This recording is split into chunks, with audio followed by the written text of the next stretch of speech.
In a land where the sun kisses the earth and winds carry echoes of history, Alabasta stands as a testament to the strength of the human spirit. And what is it about this kingdom that has allowed it to endure the ebb and flow of centuries, to emerge victorious against its oppressor and stand together with each passing trial?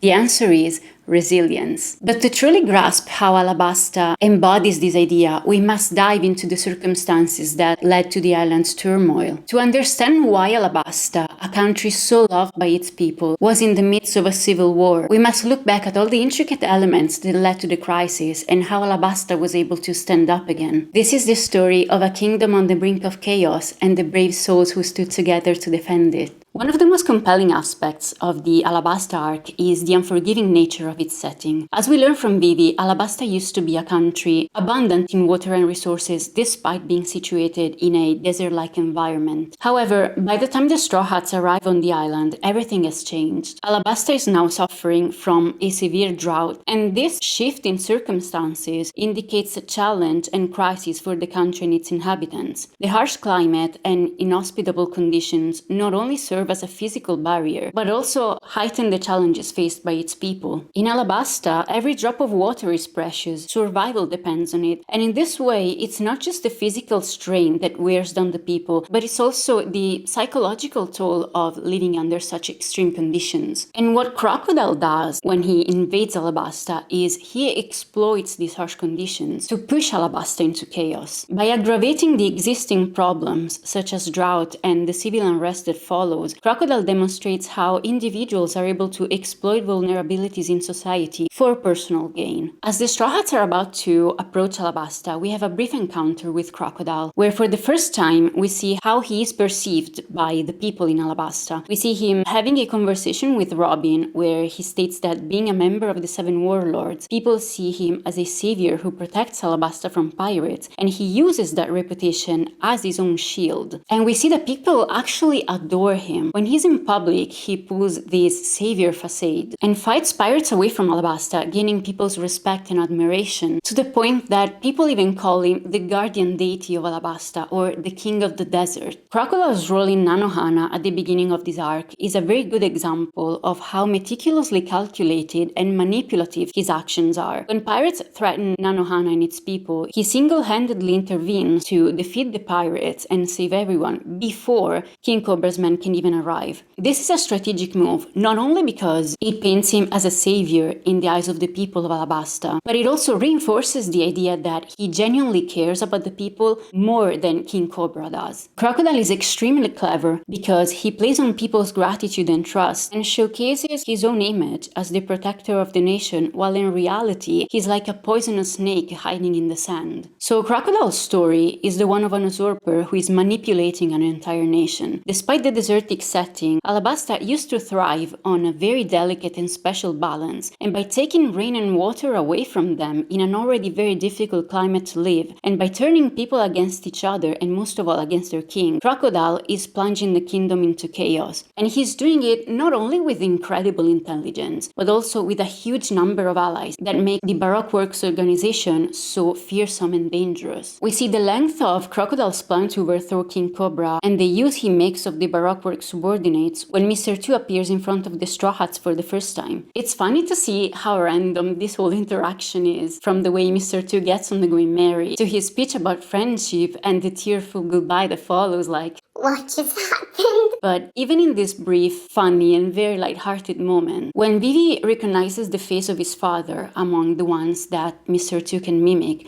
the tone changes completely. We are brought back to the reality and the weight of what is going on in the Alabasta kingdom. We see how serious and desperate the situation is, remarked even further when Zoro says, if you can mimic a king, you can get by with pretty much anything. So Crocodile has infiltrated the highest levels of the Alabasta government, aiming to weaken the king's authority and pave the way for his own rise to power. This whole premise is important to understand how Alabasta, that used to be such a united and thriving country, is now on the brink of chaos. In Alabasta, after his brief appearance in drama, we get to meet Ace. He has one of my favorite introductions in One Piece. He's so hilarious and has an amazing devil fruit. And I still remember how surprised I was to meet Luffy's big brother for the first time. Luffy, until this very moment, had almost dominated all of of his fights. Even though he had his struggles, he pretty much defeated all of his opponents without breaking too much of a sweat. What's really cool here is how Ace shakes up this whole dynamic, because Luffy states that even before Ace ate his devil fruit, he couldn't win against him, not even once. At this point, imagining someone stronger than Luffy, who has been the powerhouse of the story up until this moment, leaves us readers in awe and just dying to know more about this character. As opposed to the anime, where we had a few filler episodes with Ace, his appearance in the manga is very, very short. We see that Luffy learns about Ace's devil fruit, which he didn't know of. He learns that Ace joined the Whitebeard Pirates. Ace also explains the mission he is on to, and with that, we are now aware of Blackbeard. Blackbeard was mentioned back in Drum as the reason why Wapol left and abandoned his country, and here we learned that Blackbeard was a member of the Whitebeard Pirates, specifically under Ace's division, that he betrayed them by killing a companion and left. And so Ace is after him because of that. Because of course, being his commander, he feels responsible for his actions. But besides these very important information, the reason Ace wanted to meet Luffy was to give him his Weaver card. And this moment, I know there's no really need to say it, but I find it extremely sad to read again, especially the way Ace thanks the Straw Hats and asks them to take care of his little brother. It's a very short moment, but you can really see how deeply Ace cares about Luffy and how he truly portrays the quintessential older brother role, looking out for his younger sibling. I think this moment is so precious and so special because once again, Ace's presence shifts our perception of Luffy. To us, Luffy is the captain. He is the one taking care of his crew and fighting for them and carrying their pain and worries on his shoulders. Luffy is the one protecting the crew. But here with Ace, for the first time, we see Luffy as the one being guided, inspired, and looked over by someone else. We see a different version of Luffy. We see our captain in the role of the little brother. And this shift is important and meaningful because it challenges our understanding of Luffy's character. It reminds us that even the strongest heroes have moments of vulnerability and dependence. Seeing Luffy in the role of the little brother humanizes him in a way that we haven't seen before. And it's a powerful reminder that strength comes in many forms, and even the strongest among us need support and protection at times. There are people that are stronger than him, and he is also someone that needs to be taken care of and protected. And we learn all of this thanks to Ace's very, very short appearance. This moment is not only important for us readers, but also resonates with the crew members, because they too come to the realization that their captain is not invincible. Ace's brief appearance basically reshapes our perception of Luffy, and it also deepens our appreciation for the complexity of his character. A big part of Crocodile's scheme to take Alabasta is the involvement of the rain powder. He causes an incident in Alabasta that has the people believing the king is using that forbidden powder to have the capital flourish while the rest of the country suffers from the drought it causes as a collateral effect.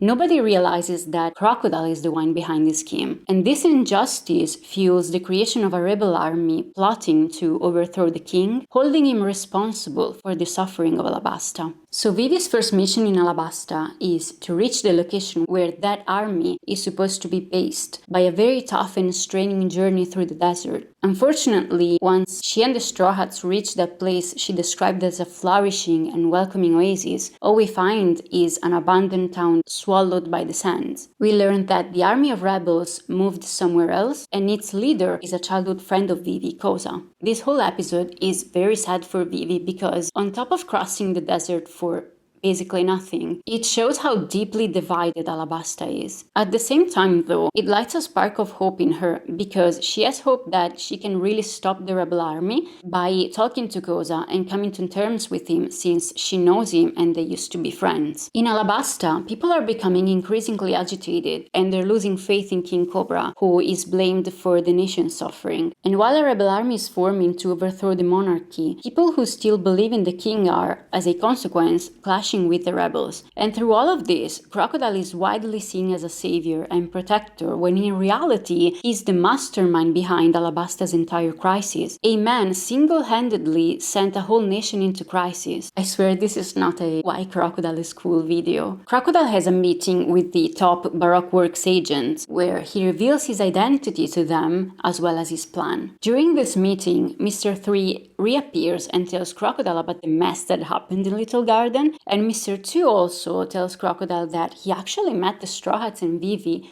without knowing who they were. And so Crocodile realizes that his plan has been compromised. However, this also gives him the opportunity to act ahead of the Straw Hats and stop them from interfering. Alabasta's crisis is inevitable. And this is the moment where we get to Luffy standing up against Vivi and telling her straight out what needs to be done. At this point, Luffy had enough of being diplomatic and crossing the lands of Alabasta through the desert when he already had a clear idea on what he needed to do. This part is crucial because it highlights Luffy's realization of the flaws in Vivi's plan. Because driven by empathy, Vivi chose the long, arduous path, while Luffy can see that they should have just taken the shortcut with a more direct approach. The answer is clear. If the responsible for all of this suffering is Crocodile, then they need to confront him immediately. Luffy learned that the country is suffering by looking at the people there, their hope almost vanishing day by day, the lack of food, the lack of water, Vivi's suffering. Everywhere he looked, he saw tears and sacrifices. I always mention how Luffy is depicted as a very simple-minded person, and I think this simple-mindedness of him always comes through in a very positive light when Luffy is the best out of everyone at understanding the environment he is in, the people, and what kind of actions need to be taken in order to do the right thing, to save people and to liberate them. Because the thing with Luffy is he doesn't overthink what he sees. The ultimate uproar against the king is caused by Mr. 2.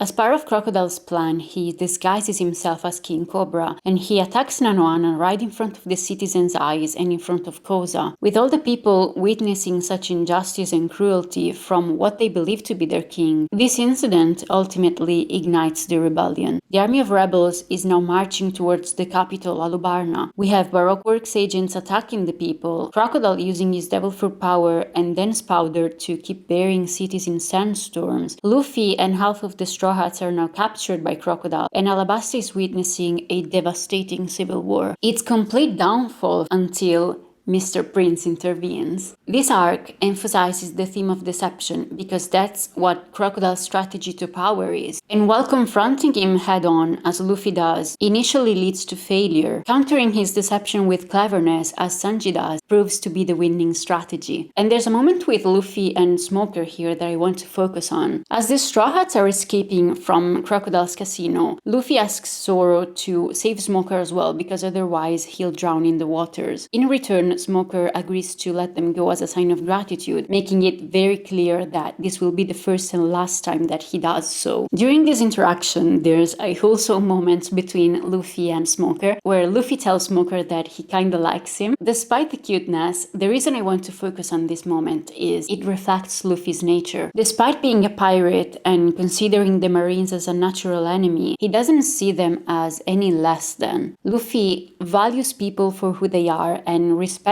their right to live according to their beliefs, which is precisely what Smoker does. And this trait of Luffy allows him to form unlikely alliances even with those who are supposed to be his enemies. The connection between Smoker and Luffy is particularly special because Smoker deeply despises pirates, but he has genuine respect for Luffy. And this mutual respect underlines the complex relationships that Luffy can foster. And most of all, it shines a light on his ability to see beyond labels and just appreciate the essence of individuals. The situation in Alabasta is desperate, and as fate works its magic, we see that everyone, those who are trying to stop the war, those who are going to war, those who are inciting the war, and the very few ones that know the truth are all heading towards the same place, the capital Alubarna. The Straw Hats, meanwhile, with a plan to let Vivi get to stop the rebel army, are split into duos and ready to fight against the top Baroque Works agents. My favorite fights in this arc are definitely the ones of Usopp and Nami. Usopp in this arc has another moment that is very important for his development. We see him using his inventions and tricks to fool his opponents, catching them off guard and find his way to victory. However, there's a pivotal moment that highlights Usopp's growth and most of all his loyalty to Luffy. When Usopp was trying to run away after convincing himself that Mr. 4 and Miss Merry Christmas were too strong for him, Miss Merry Christmas makes the mistake of insulting Luffy. She lies about Luffy being defeated and mocks the idea idea of him becoming the Pirate King. And this triggers something deep within Usopp. He becomes enraged, not only because of the lie, but because they dare to laugh at Luffy's dream. This is the time Usopp is fighting for Luffy, for his captain, and for the pride of his crew. Here, Usopp is not fighting just to prove himself, to follow his dream. He's not fighting just to save someone. Usopp fights for Luffy's honor, because he believes that Luffy will become the Pirate King, and he's not gonna let anyone laugh at that. Usopp's fight here transforms into something much more profound. It underscores Usopp's development, highlighting his courage and the deep bond that he shares with Luffy. And it's a testament to his growth from a seemingly coward character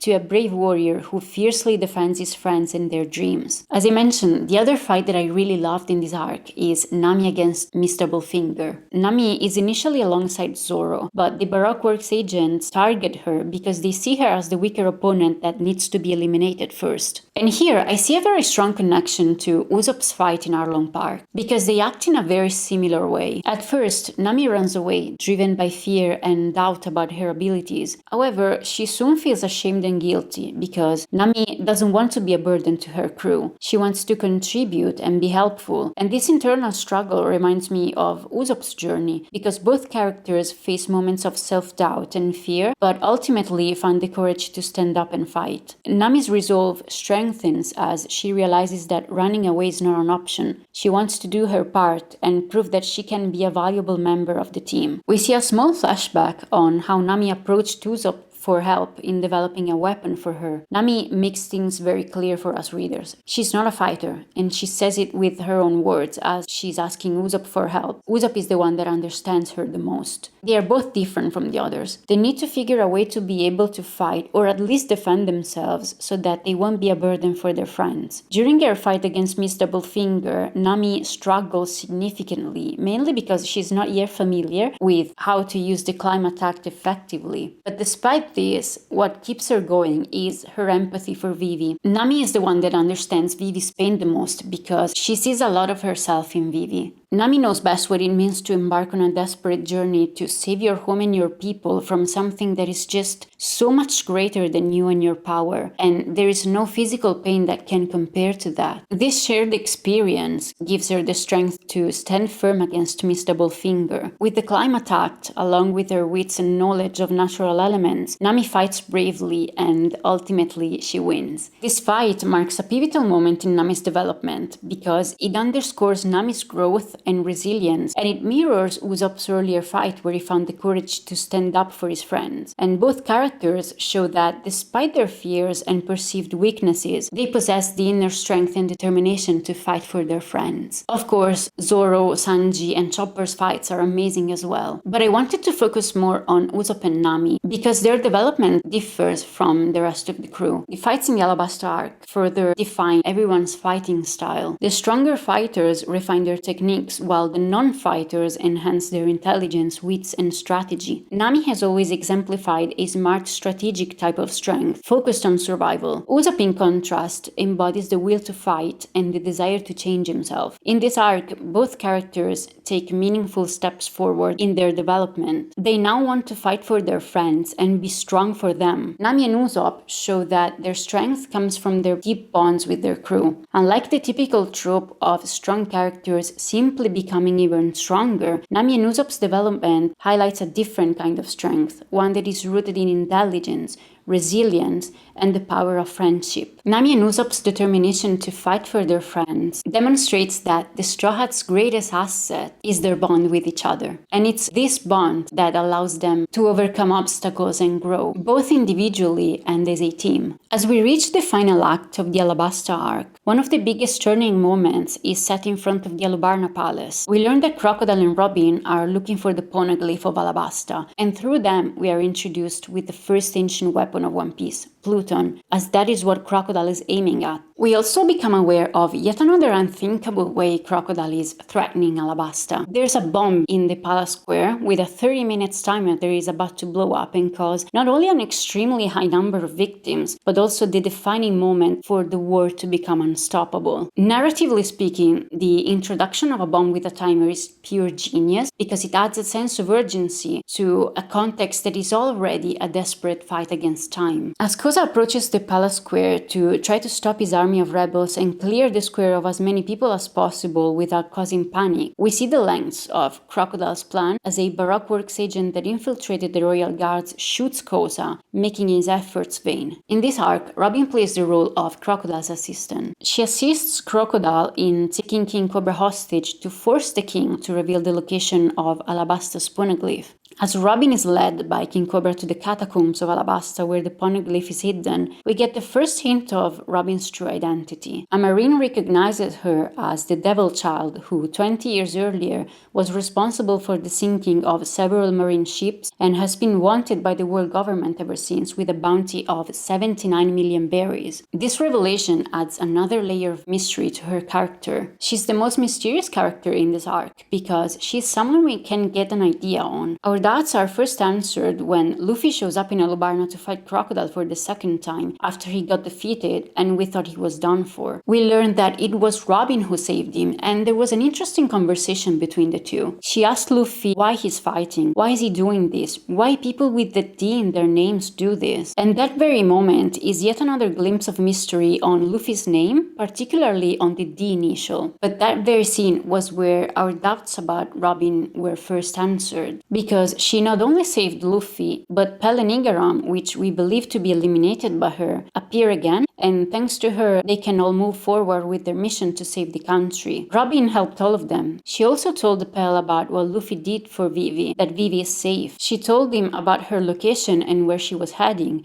and Pell helped Luffy thanks to all of the information Robin gave him. So now we know that Robin is not on Crocodile's side, that she has her own reasons to be there, to be playing that role, and that she's definitely someone that is acting extremely cautiously, and nobody has ever had any suspect on her. As they reach the catacombs of Alabasta, Robin reveals her ability to read that ancient language, a skill that secured her role in the Baroque works. However, when they reach the poneglyph, both Crocodile and Robin betray each other. As Robin begins to read the inscriptions aloud, she recites the history of the reign and its rulers. Later, we learn that she was only pretending, that the poneglyph contained exactly what Crocodile wanted, the precise location of Pluton. Robin betrays the promise she made to him, and suspicious of her words, Crocodile declares their alliance to be over, since he didn't get what he wanted out of her, and he attacks her. Also, can we talk about Robin just casually flexing her knowledge on history by reciting by memory the history of Alabasta? This will lead to an exchange between King Cobra and Robin later on, where she confesses her dream was to learn about the ancient history, that she had hopes the poneglyph of Alabasta would contain informations about it, but to her disappointment, it only indicated the ancient weapon's location, and that is something that she's not interested in. She ultimately confesses that she will give up on that dream of hers because it has too many enemies, until, of course, Luffy will save her. Amidst the chaos, Alubarna is about to be destroyed by the bomb hidden in the clock tower. As the Straw Hats and their allies struggle to prevent the disaster, they discover the bomb just moments before it's set to detonate. Despite their efforts, disarming the bomb is impossible. And here we get to the most controversial sacrifice in all of One Piece. Pell's sacrifice in this setting is actually quite meaningful, because it highlights his dedication to Alabasta and its people, and his actions ensure the safety of the city and contribute to the eventual result of the conflict. Pell's actions leave a lasting impact on the people of Alabasta, symbolizing his courage and most of all the selflessness in protecting his country. The fact that Pell survived is still very much discussed in the One Piece fandom and pretty much frowned upon, because many people believe that his sacrifice has less of an impact when resulting with the unlikeliness of him surviving, and I'm not gonna argue with it. I mean, I used to not be bothered too much with it because I like the idea of Oda not wanting to kill off characters unless there's a strong reason for that, and I always stood by Oda with this until events at the end of the Wano arc that had me like... But personally, what stands out to me about Pell's sacrifice that also ties to Chaka's fight in front of the Alubarna Palace is the idea of both of them being the true guardian deities of Alabasta, as opposed to the false guardian deity, Crocodile. Crocodile took everything from Alabasta and was undeservedly celebrated and admired, whereas Pell and Chaka gave everything they had to protect Alabasta, even without the support from the people. We are now reaching the final part of Alabasta, so it's time to finally talk about the fights between Luffy and Crocodile. Luffy fought Crocodile a total of 3 times in this arc. The first time was outside of Rain Base, the second time it was in front of the Alabasta Palace, and the third and last time is in the catacombs. The first time Luffy fights against Crocodile is very, very meaningful. Even though Luffy managed to escape Smoker multiple times, either because of luck or because he was being helped, he never actually faced a Logia user before. And in his first fight against Crocodile, we witness the ineffectiveness of his attacks. Luffy tries everything. He even tries to eat Crocodile because he doesn't know how to defeat him. What's meaningful here is that this fight highlights the essence of what power is in the One Piece world, especially the way it was conceived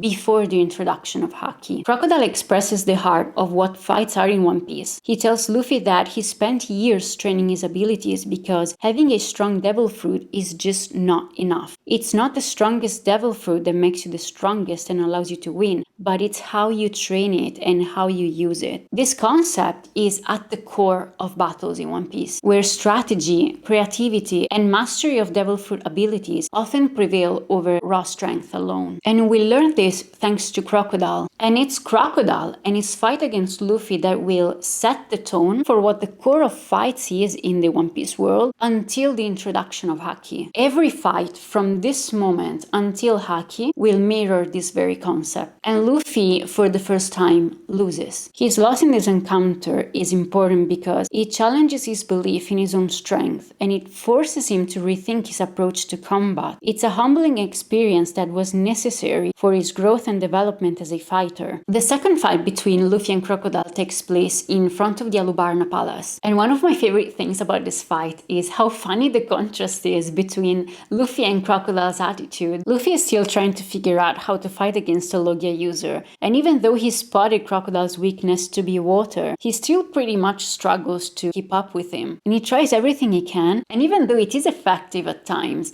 it's just so goofy and funny. Luffy is just being Luffy, and I love that he even makes Robin laugh. But unfortunately, Luffy's attempts are once again vain, and for the second time, he loses to Crocodile. So here we come to the third fight, the last one. As Crocodile was stating his own superiority because of the way he trained his Logia powers for years, he accidentally allowed Luffy to learn a lesson about fighting. He taught him that having a strong devil fruit, or even having a devil fruit in the first place, doesn't equal winning, doesn't equal being the strongest. Willingly or not, Crocodile taught Luffy to be creative with his powers, and that's precisely what Luffy does against him. He gets creative. Luffy was able to stand up against Crocodile after being stabbed, buried alive, dried up, and this very idea of Luffy still coming at Crocodile despite being defeated multiple times, and despite the gap in their abilities, I believe just another element that adds to the idea of Alabasta being a story about resilience. And on top of that, Luffy even has the courage to declare that he not only will defeat him, but he will become the Pirate King. And I love how I have a video about the East Blue Saga where I mentioned this. As opposed to the common people in the East Blue who would mainly laugh at an absurd dream like that, experienced pirates or pirates who even tried navigating the Grand Line always get mad at those words, because those who have navigated the Grand Line know how hard it is to achieve something like that. And Crocodile is no exception. He gets pretty mad at Luffy when he says that. It's just a small detail in this fight, but I love how unapologetic Luffy is about his dream. And I love the recurring theme of Grand Line pirates understanding the weight of such words, as opposed to the people from more peaceful areas of the One Piece world who just believe this to be ridiculously absurd. After discovering Crocodile's weakness to be water, in the last fight, Luffy uses blood as well to be able to touch Crocodile, to hit him, and eventually, Luffy will win this fight of resilience, defeating Crocodile and freeing Alabasta from its usurper. The rain comes back, and through the combined efforts of Vivi, Igaram, and the King and the Straw Hats, the rebellion is stopped,